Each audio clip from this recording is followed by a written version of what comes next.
ঈদযাত্রা নির্বিঘ্ন করতে ইঞ্জিন মেরামত চলছে দিনাজপুরের পার্বতীপুরে রেলওয়ের একমাত্র কেন্দ্রীয় লোকোমোটিভ কারখানায়। এ নিয়ে আরো জানবো সহকর্মী হারুনুর রশিদের কাছ থেকে। হারুন, এবছর ঈদকে সামনে রেখে কয়টি ইঞ্জিন মেরামত করা হচ্ছে, বিস্তারিত আমাদেরকে জানাবেন।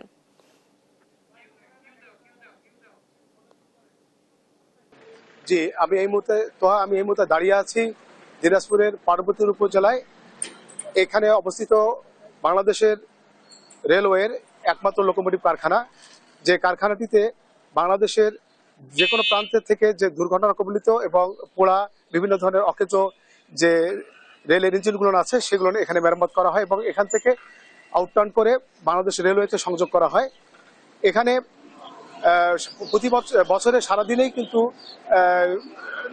রেলের ইঞ্জিন মেরামত করা হয়ে থাকে এবং ঈদকে কেন্দ্র করে ঘরমুখী মানুষের জন্য বিশেষ একটা ব্যবস্থা নেন রেল কর্তৃপক্ষ। এবং এখানে যে লোকোমোটিভ কারখানার পরিচালক আছেন তিনি আমাদের সাইফুল ইসলাম, তিনি আমাদেরকে জানিয়েছেন যে আমাদেরকে এবার লক্ষ্যমাত্রা দেওয়া হয়েছে 13টি ইঞ্জিনের মেরামতের জন্য। এর মধ্যে ওনারা কিন্তু 9টি ইঞ্জিন মেরামত করে আউটটার্ন করে দিয়েছেন বাংলাদেশ রেল কর্তৃপক্ষের কাছে এবং বাদবাকি যে 4টি রেলের আউটটার্ন বাকি আছে এবং সেটা ঈদের আগেই কিন্তু তারা সেটা সরবরাহ করতে পারবেন বলে ওনারা আমাদেরকে জানিয়েছেন। এদিকে শ্রমিকরা যারা এই অক্লান্ত পরিশ্রম করে রেলের সেবায় কাজে নিয়োজিত আছেন তারা কিন্তু তাদের যে নির্ধারিত যে ডিউটি সেই ডিউটির থেকেও বেশি পরিমাণে ডিউটি করছে এই কারণে যে দেশের মানুষ যেন শান্তিপ্রিয়ভাবে দেশে তাদের নিজস্ব আত্মীয় স্বজনের কাছে নির্বিঘ্নে ঈদের ছুটিতে বেড়াতে আসতে পারে এবং এসে এখান থেকে আবার পুনরায় তাদের কর্মস্থলে ফিরে যেতে পারে।